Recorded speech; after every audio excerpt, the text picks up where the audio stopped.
നിങ്ങൾ അതിരാവിലെ അതിരപ്പള്ളി വഴി മലക്കപ്പാറയിലേക്ക് ഒരു യാത്രയൊക്കെ പ്ലാൻ ചെയ്യുകയാണെങ്കിൽ ഈ ഒരു കാര്യം പ്രത്യേകം ശ്രദ്ധിക്കുക.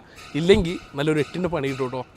ഇനി നിങ്ങൾക്ക് മലക്കപ്പാറ വഴി ഒരു വാൽപ്പാറയ്ക്ക് യാത്ര പോകാൻ പ്ലാൻ ചെയ്യുന്നവരാണെങ്കിൽ നിങ്ങൾ ഒരു കാര്യം ശ്രദ്ധിക്കുക, ഈ പാസ് ഇല്ലാതെ അവിടെ കയറ്റി വിടത്തില്ല. മലക്കപ്പാറ വരെ പോകുന്നവരാണെങ്കിൽ ഈ പാസിന്റെ ആവശ്യമില്ല. എന്നാൽ അവിടുന്ന് വാൽപ്പാറയ്ക്ക് പോകണമെങ്കിൽ ഈ പാസ് ഇല്ലാതെ ആരും കയറ്റി വിടത്തില്ല കേട്ടോ. നമ്മൾ ഈ പാസ് എടുത്തിട്ടാണ് പോയത്. കേരള തമിഴ്നാട് ബോർഡറിലാണ് ഈ ഒരു ചെക്കിങ് നടക്കുന്നത്. ഒരുപാട് പേര് അത് എടുക്കാത്തതുകൊണ്ട് ബുദ്ധിമുട്ടൊക്കെ കണ്ടു. അപ്പൊ ഇതെങ്ങനെ എടുക്കാന്നുള്ളത് നോക്കാം. നവംബർ 1 മുതൽ ഇനി നിങ്ങൾക്ക് വാൽപ്പാറയ്ക്ക് പോകണമെങ്കിൽ ഈ പാസ് നിർബന്ധമാണ്. ചെക്ക് പോസ്റ്റിൽ ഈ പാസ് എങ്ങനെ എടുക്കേണ്ടതെന്ന് ഞാൻ പറഞ്ഞുതരാം.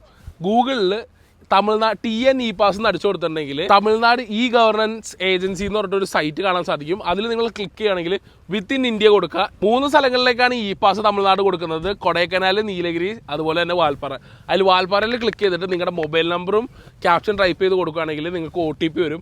ആ OTP ക്ലിക്ക് ചെയ്തിട്ട് അതിൽ കൊടുത്തിരിക്കുന്ന ഡീറ്റെയിൽസും കാര്യങ്ങളും ഫില്ല് ചെയ്യുക. ഒരു കാര്യം നിങ്ങൾ ഓർക്കുക, ഓരോ വണ്ടികൾക്കും സെപ്പറേറ്റ് ആയിട്ട് നിങ്ങളിത് ഇ പാസ് സെറ്റ് ചെയ്യേണ്ടതാണ്.